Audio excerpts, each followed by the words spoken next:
Welcome in, everybody, to the PHNX Suns Podcast. I'm Lindsay here with Gerald and Flex, and we are all going through it as a collective, both because of what we've been given from the Phoenix Suns and also the illnesses that we have also been given from just being alive in general. So bear with us today if our voices sound a little bit funky or if we're just a little bit slow on our train of thought, because like I said, we're all going through it. I won't make Gerald and Flex talk too much here on this one because they're struggling from the vocal perspective more than I am. But the short of it is we got issues, you guys. The Suns have a lot of issues that desperately need to be ironed out, and we cannot rely on Bradley Beal returning or trades to happen to fix them. We have this team. They got to figure it out with this team. So on today's show, we're going to dive into what some of those issues are. And first and foremost, let's talk about the offense. It's been rough at times, right? We resort to ISO ball quite a bit. Sometimes we get caught watching other guys on the court, careless passes, careless turnovers. The flow is a little bit at times. How are you guys feeling about the Suns offense? Yeah, I mean, the biggest thing for me is until this last stretch of games, the last 3 games, they were a top 10 offense. And we weren't really talking much about it, but the way that they played over these last 3 games have been so bad. They've dropped to 13th in offensive rating in the NBA. The flow for Point Book just hasn't been there like it was early in the season. It looks like he's forcing a little bit too much on offense. He's resorting to his comfort zone a little bit in the mid-range, and he hasn't been great from the mid-range in these last handful of games. And it goes so much deeper than that. You look at the role players, guys outside of the big 3 and Eric Gordon and Grayson Allen, none of those guys is shooting better than 36% from 3. And a lot of these guys, Yuta, KBD, were guys that were coming off career years with shooting the ball from 3.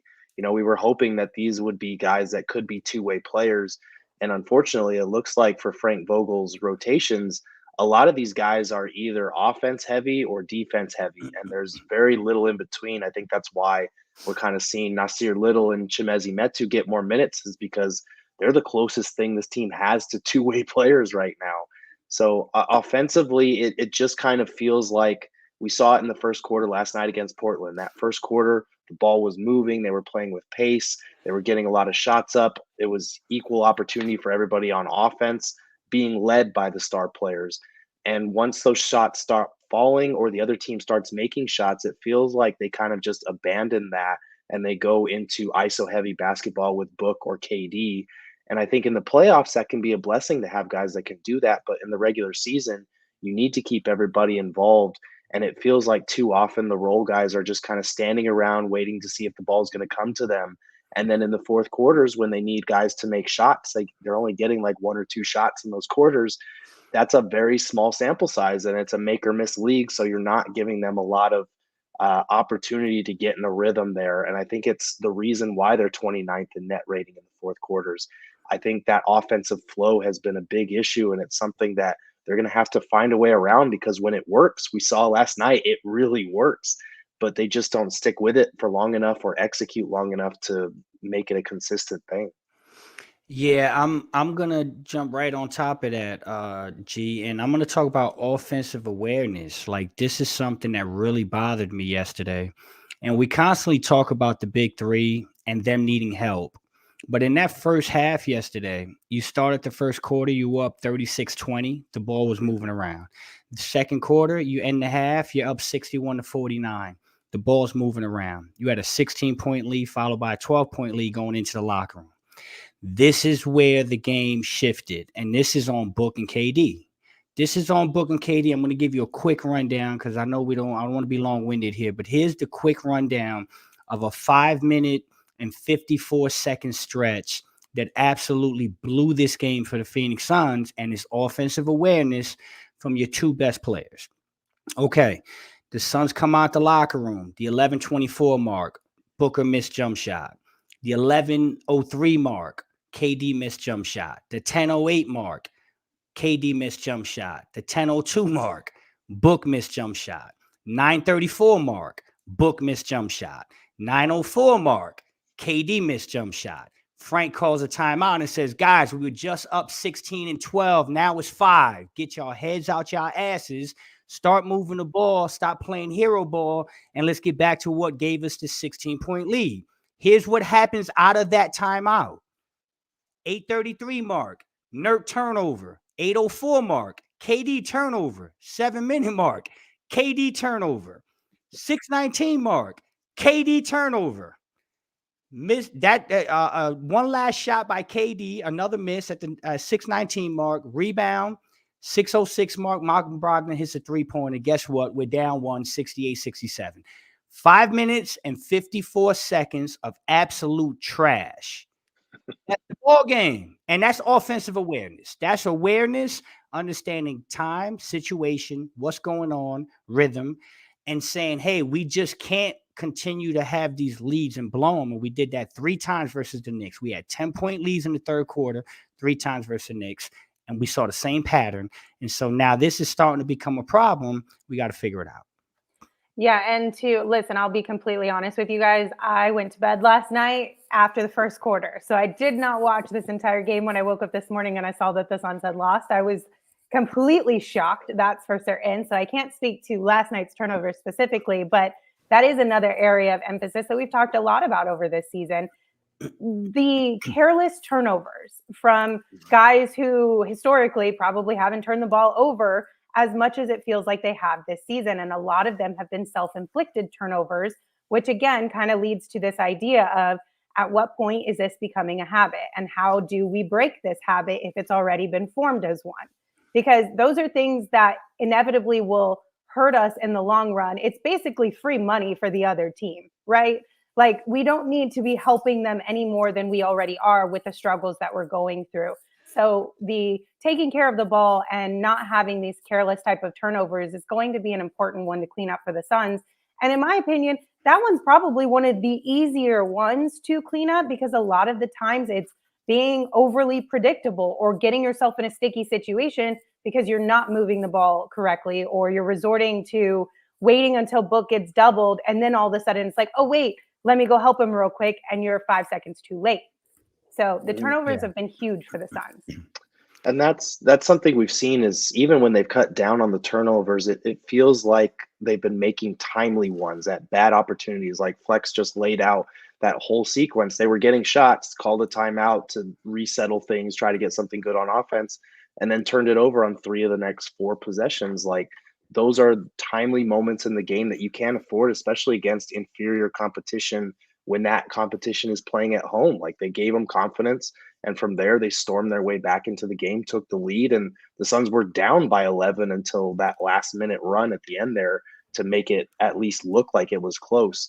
And that's been a problem all season. I know Kevin Durant had said earlier in the year when it comes to turnovers, like I played on a lot of teams that turned the ball over a lot like the Warriors, but we were still a good offense. The difference is that Warriors team played at a really fast pace. Yeah. The Suns team is bottom 5 in pace. And so when you commit even 10 to 14 turnovers, somewhere that's considered a good range of turnovers to have, that's still eating into your possessions. And even if you're an elite half-court offense, which the Suns have been for most of the year, you can't afford to just give away possessions like that if you're not going to push the tempo. And that's why last night was so disappointing, because that first quarter, they were playing fast. Their defense was locked in. They were moving the ball a lot, like more than we've seen in recent games. And then the second and third quarter, it was like a completely different team was out there. It's just frustrating to see glimpses of what this team should look like, but not be able to sustain that high level play. Yeah, I couldn't agree more. Like I said, you said it earlier.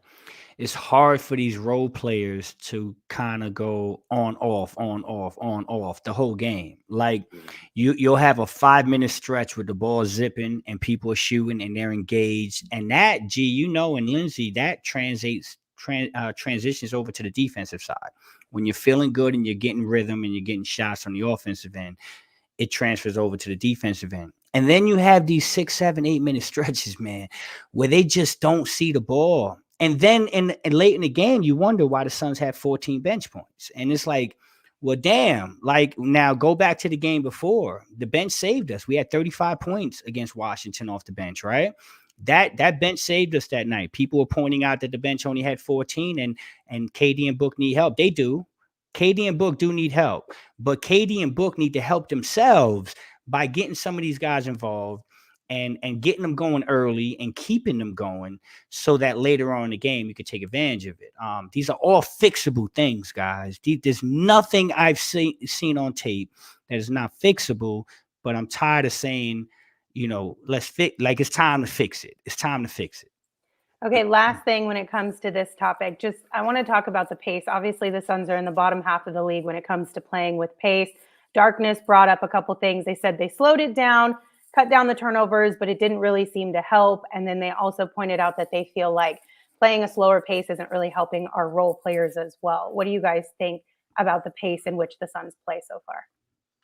Absolutely. And that was supposed to be something that they were going to fix. They talked about playing at a faster pace this season coming into the year. And it goes back to what I've been saying the last couple of weeks, is that this team still doesn't have an identity. And you can blame some of that on not having your full complement of guys, about the inconsistent availability of certain players that goes beyond just the big three. But at the end of the day, like, you got rid of Chris Paul because you wanted to play faster. You wanted to put the ball in Booker's hands, and the best way to guard yourself against him basically transitioning to point guard full time and not having a quote unquote true point guard was to push the pace, to attack mismatches and transition, to make life easier on your stars to attack that way, and also get your role players easy buckets, because we know getting a fast break layup is the easiest way to get a guy going on both ends, honestly. But we just haven't seen the pace. I think they're 28th in fast break points, 26th in pace overall.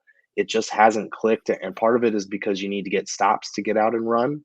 But it just feels like when something is not working in any facet of the game, KD and Book default to what they know, and that's getting buckets. And they're making life harder on themselves and on everybody else in terms of getting into a rhythm that way. Yeah, I couldn't agree more. I mean, it's way too slow for my liking. Now, there's two guys that jump out at me when I think of this, and it's Brad Beal and it's Josh Okogie. You need stops to get in transition. That's Josh Okogie's world. And you need Bradley Beal's up-tempo and speed when you got the big three out there in order to push the tempo a little bit. They're asking guys like Grayson Allen and Eric Gordon to try that, but it's just not in their nature, G. That's just not how they're built. And so you see them trying to do it, but it looks like an illusion. It looks like a bunch of guys trying to do something that they're not really good at doing. And so, again, I know people don't want to hear excuses, but I think some of that will get resolved organically when you get Brad Beal and Okogie back. And for all the people taking shots at Okogie, man, look at the tape.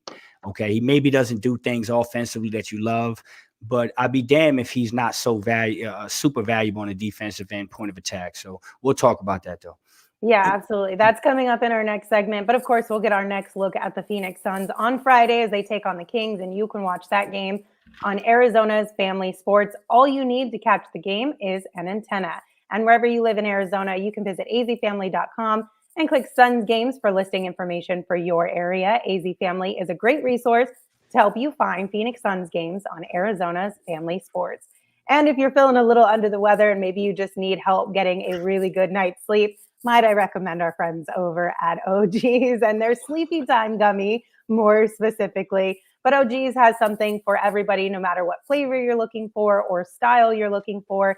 They've got the best scratch-made THC gummies available on the market. And to learn more about OG's and their mouth-watering options and upcoming deals, head on over to ogsbrands.com. All right, now let's talk about the Suns defense. Flex, you brought up Josh Okogie. Obviously, the Suns have missed him over the last handful of games that he has been out.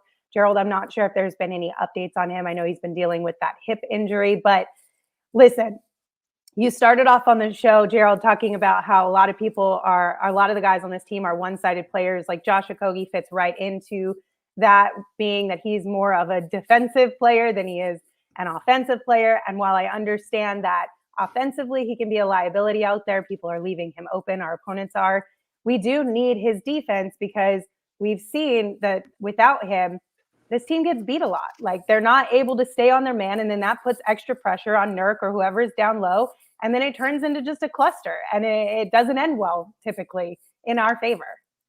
Yeah, it's been tough defensively, and everyone is going to look at Yusuf Nurkic first as the reason why that is. And I see there's some validity to it. Obviously, he is not the defender in space that DeAndre Ayton was. You look at his rim deterrence; he's holding opponents to 7.4% worse shooting at the rim than they would normally shoot, which is pretty good. But that number doesn't take into account, blow-bys, and it feels like the Suns give up a lot of those, a lot of points in the paint. I think they're bottom 5 or bottom 10 in that category. They're also bottom 10 in opponent field goal percentage at the rim. So they're not doing a good job of keeping opponents out of the paint, of keeping them from getting efficient shots around the basket. But that's not all on Nurk. It's not like teams are just Nope. running pick and rolls to death and targeting him every time down. They're going to do that in the playoffs. But as of right now, a lot of it is the breakdowns that are happening on the perimeter, guys just getting beat one-on-one, and that's forcing help, that's forcing rotations, and that's how you get in trouble, because you're either giving up easy points around the paint, or you're giving up kickouts to open shooters for three. So it's one of those situations where the guys on the perimeter need to be better. We talk about Josh Okogie and Jordan Goodwin. Those are kind of the only guys that are good defenders on this team. I would say KBD is a plus, but all three of those guys don't give you a lot offensively. Jordan Goodwin, he'll either have a game where he goes for 10 to 15 points, or he'll go 0 of 7. Josh Okogie, we know they've been leaving him wide open, and he's only shooting like 27% from three.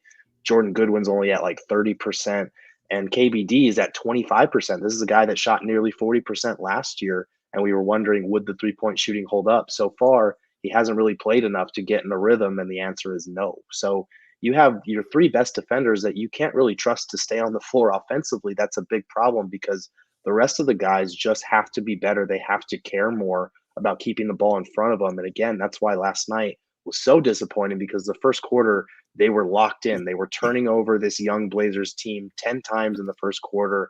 They were getting into their shit. Like, they were defending at a really high level, and it just completely disappeared after that. There were a couple possessions where Book got switched onto a guy, and Jabari Walker got a wide open three-pointer on the wing or in the corner, and Book didn't even bother to go out there.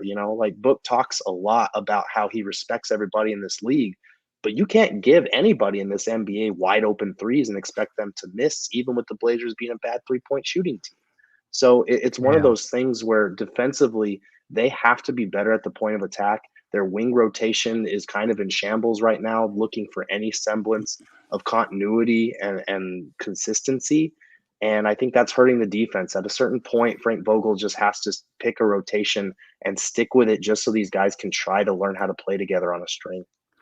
Yeah, a lot to unpack there, G. I couldn't agree more. Listen, Josh Okogie's missed tremendously. He's our best point of attack defender. You got Goodwin, you got KBD. Now, you talked about how their liabilities on offense, so you have to figure it out, and you have to make sure they're out there with the right people around him. But I will say this. We talked about pace. The way you pick up pace is how you get stops and you get the ball out in transition, you start running. Those guys are good at that. You talk about Nurkic. I keep hearing about Nurkic, and it's aggravating me, because when I'm watching the film, I'm seeing a guy playing hard. And when I coached at a certain level, I would tell my guys, don't use defensive help and rotations as an excuse for you not to play man-to-man defense. Okay. And so what I see happening on film is guys getting beat, and then they're turned around. They're like, oh, yo, you were supposed to be there. Like, no, don't get beat in the first place. Don't get beat in the first place. And then we're not talking about rotations, and we're not talking about help defense, and we're not putting ourselves in that predicament. And I think that's where Nurk gets put in a bad spot, because it's like, hey, he may look bad on that rotation, but damn, look at what happened right before that. So I think those three guys give us a better chance. I will say this, and again, this is just my opinion, guys. I mean, I know people are going to talk about Josh Okogie and say what they want. If you go back and look at the Knick game at MSG, and you go back and look at the Knick game here, common denominator was Josh Okogie was out there. And although Jalen Brunson, I think, had 38 in that game, he didn't have 50. And he didn't have one of the greatest shooting games of any guard I've ever seen in my life, right? And I like to think that Josh Okogie being out there and making that 50 or 40 or 35, That's a tremendous help for a basketball team, especially in the game where every time we were up 10, it felt like Jalen Brunson hit a big shot, right? So, yeah, I mean, we got to get to the point where we need to appreciate what these guys bring to the table. We need a full deck of cards. When that's coming, we don't know. But I will say, for the people that get on Josh, he brings a lot more than just the box score to this basketball team. So we're missing him desperately in these last couple games. Yeah, and here's the thing. When it comes to defense for the Suns, like, they don't need to be a fantastic defensive team, in my opinion. They just need to be slightly above average. And I think that they have the tools on this team. They've got the players who are capable of playing above average defense. Sometimes it feels like, even, Flex, to your point, when you're saying they'll get blown by and turn around and be like, well, where were you? Or the, oh, my bad kind of situations that we've seen a lot this year. It's like, okay, well, it's enough. Yeah. No more my bads. No more my bads. No more relying on the guy behind me to help pick up. In certain occasions, sure, that happens on a regular basis, but we're seeing my bads almost every single game, sometimes multiple times a game. And it's like, okay, we need to cut down on that quite a bit, because you're more than capable of doing it half of the time. What do they say about defense? A lot of the time it's just energy and effort. Yeah. And we have to put that into our defensive efforts in order to cut this down. Like, we can't just solely rely on the offensive firepower that we know this team has, because as we talked about just a few minutes ago, there's struggles happening there. So that can't be your fallback. You have to put in the energy and the effort defensively as well. And like I said, I don't think any of us are asking for top defense in the NBA. We're just asking for slightly above average defense. Right. Can I just point out something real quick? Somebody in the chat, somebody said he's talking about a Kogi. I don't know who it is. I'm too sick to even be looking, man. But he knows who he is. He's talking about a Kogi gave up 38 points. No, Kogi didn't give Jalen Brunson 38 points in New York. If you know basketball, those 38 points weren't solely scored on Josh Okogie. That's a collective effort. Josh Okogie didn't play 48 minutes, and he didn't D Jalen Brunson every minute that Jalen Brunson scored 38 in New York. So we got to stop this stuff, man. Like, if y'all want us to give y'all a certain perspective, like, watch the game, watch the film. And when you say stuff like that, that irritates me. But anyway, I'm just a grumpy, sick guy right now. And I will say, to the defensive point, like I said, everyone wants to talk about Nurkic. And I think, yes, he has his flaws. I'm concerned about certain things come playoff time. But I think he's done about as well as you could expect. And Frank Vogel has done about as well as you could with him as the defensive center. Keep in mind, his defensive systems have always been built on having an elite rim protector, shot blocking type big. So adjusting his system to make it work with a guy like Nurk has been part of this struggle, I think. But for me, the defensive end starts with your two stars. It starts with Devin Booker and it starts with Kevin Durant. And I don't think either one of them has been good enough on that end. I think because of the toll that Book has had playing point guard and being a scorer, because of the toll that KD has had, especially early in the season at age 35, having to carry a lot of these games without Book and or Beal out there, I think that there's some leeway in terms of the effort that they give on that end. But now that guys are starting to finally get healthy, they have to be better defensively. We've seen too many my bads. We've seen too many just trotting back in transition, too many plays like that. And we saw it in the first quarter. When those guys were locked in, everybody else followed suit. And when they started to slack off and take most of the shots, everybody else kind of did the same thing and slacked off too. So it starts with those two. It can't be 36 unbothered anymore. They need to give a shit about the defensive end. We need you to be bothered. Please be bothered. All right, guys. Christmas is literally around the corner. Things tip off this Sunday, Christmas Eve.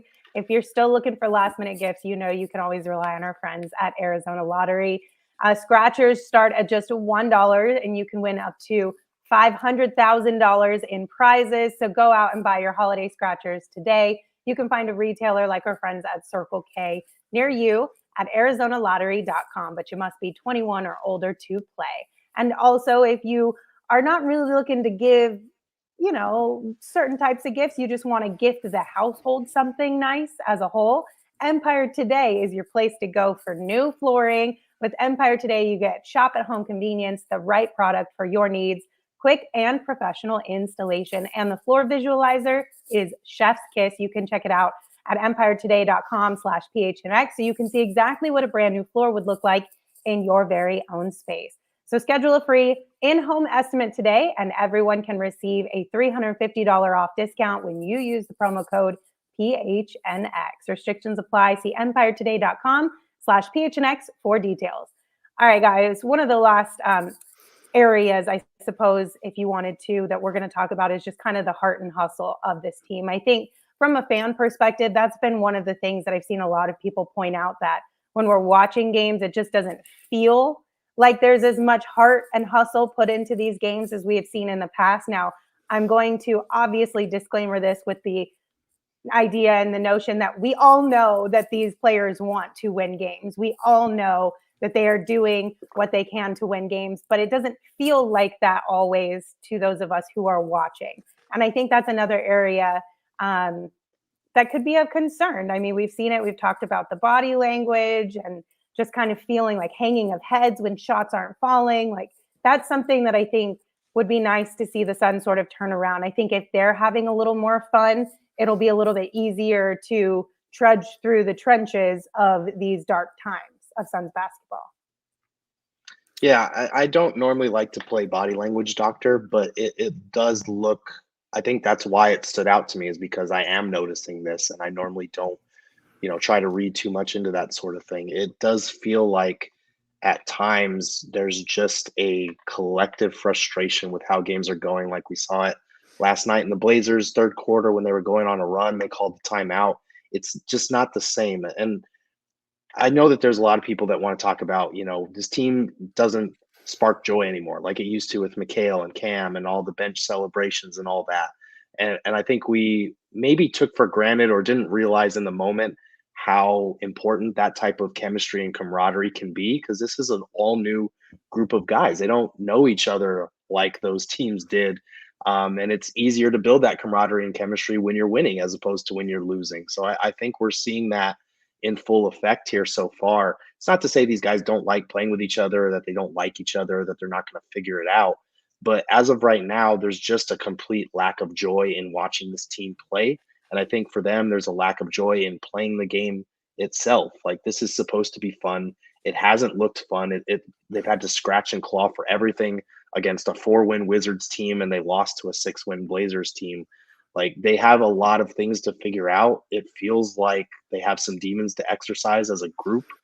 And I just don't, it starts with your leaders. I don't know how it starts other than that. Like, people are going to point to Frank Vogel and ask, whether it's time to consider a coaching change. Is he on the hot seat?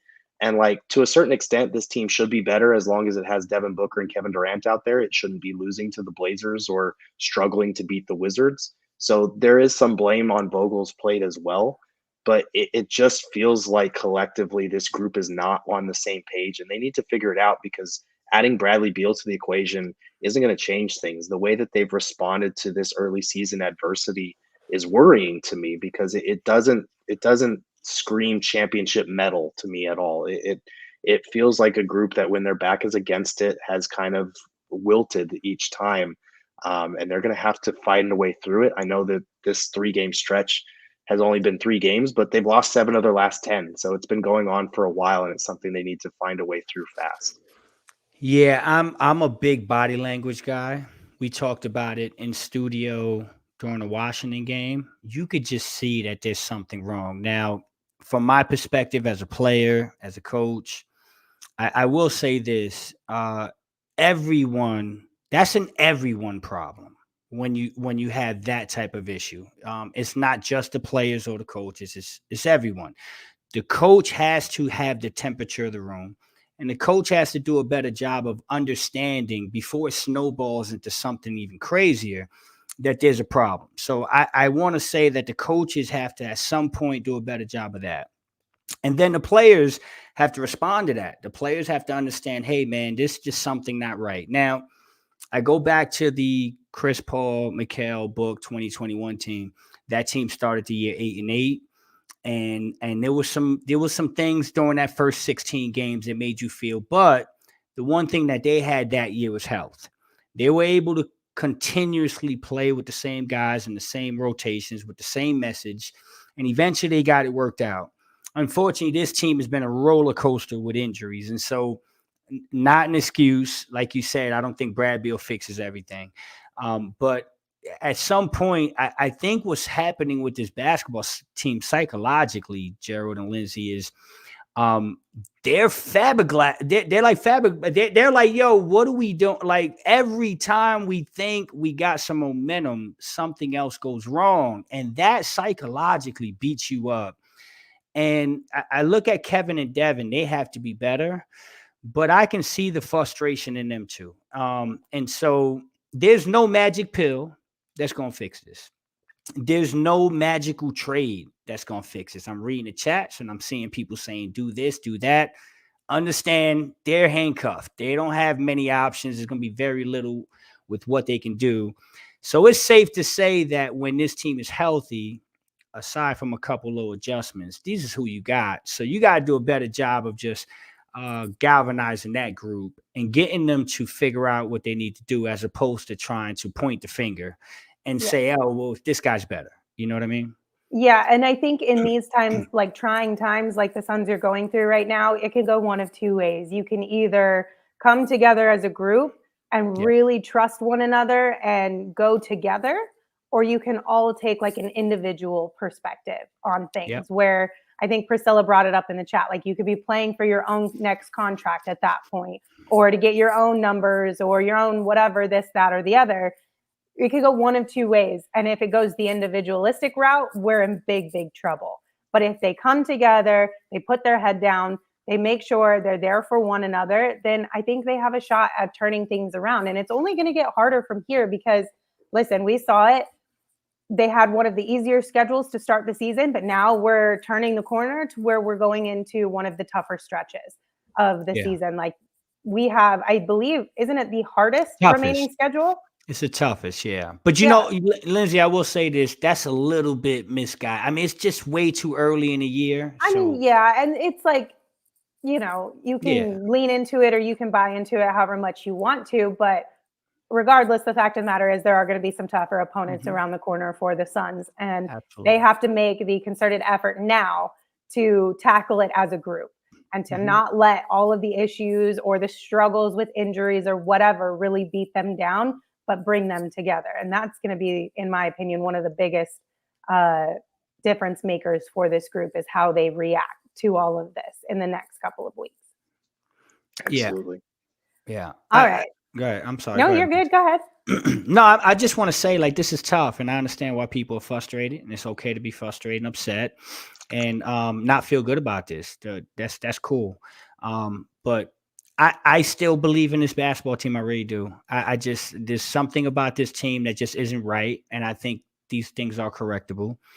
And I'm going to continue to support and lean on the fact that I think we got some really good basketball players that will figure it out. And I want to say that when they get a full deck of cards and they can do that for 5, 7, 10 games straight, I think we'll see some of this stuff turn around. So the sky's not falling for me yet. I'm just frustrated with what I'm seeing the last 2-3 games. Yeah, absolutely fair to have frustration around this team right now. If you're looking for a place to go that hopefully won't make you frustrated, check out Gila River Resorts and Casinos. Not only do they have some of the best entertainment and excitement levels you will find in the desert, but they also have a lot of amenities that'll help you relax and kick back as well. And not to mention, they have Arizona's largest casino sportsbook as well. But you do you at Gila River Resorts and Casinos. Visit playathila.com for more details. Also, when it comes to betting, just a personal recommendation, you can take it or leave it. I would leave the Suns winning or losing out of your same game parlays because they seem to be the one leg that doesn't hit for us this season, at least for the near future, right? Maybe just not lean on that. But you can take advantage of BetMGM's $1,500 first bet offer right now. When you sign up for BetMGM using the bonus code PHNX, you place your first BetMGM Sportsbook wager through a BetMGM Sportsbook mobile app of at least $10. And if that bet loses, your bonus bets will be available once your initial wager is settled. You can check out the show notes for full details. And I believe now you can listen to Shane talk about the disclaimer. Problem? Call 1-800-GAMBLER. Colorado, D.C., Illinois, Indiana, Kansas, Louisiana, Maryland, Mississippi, New Jersey, Ohio, Pennsylvania, Tennessee, Virginia, West Virginia, Wyoming. Call 877-8-HOPE-NY or text HOPE-NY 467-369 New York. Call 1-800-327-5050 Massachusetts. 21 plus to wager. Please gamble responsibly. Call 1-800-NEXT-STEP Arizona. 1-800-522-4700 Nevada. 1-800-BETS-OFF Iowa. 1-800-270-7117 for confidential help Michigan. 1-800-981-0023 Puerto Rico in partnership with Kansas Crossing Casino and Hotel. Visit BetMGM.com for terms and conditions. U.S. promotional offers not available in D.C., Kansas, Nevada, New York, or Ontario. All right, we have a couple super chats to round out the show with. Big Vernon sent us one. Thank you, Big Vernon. They said the biggest problem this team has is defense.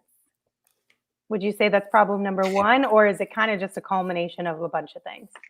Combination for me. Yeah, I think that's the thing is everyone's going to point to one or six different things as the biggest problem. But the truth is it's all of those things combined. And I don't think that makes anybody feel any better, but it's not point book. It's not just the defense. It's not just the offense. It's all of it right now. Yeah. We got to, it's an uphill battle, you guys, but we'll hopefully get there. Fingers crossed, fingers crossed. Alltech sent us one. Thank you. They said, finally ordered a Beal jersey. Pretty sure I'll be the only one repping him in St. Louis. Disrespectful. I'm tired of all of this Tatum gear. LOL. Listen. Good luck with that. Yeah, good luck with that. Nah, man, I love Brad. Good luck with that, though. We're sending you all the love. Keep repping, though. Don't put a paper bag over your head just yet. Not yet. Yep, not yet. In a month or two, we'll revisit, but not yet. Just hang tight.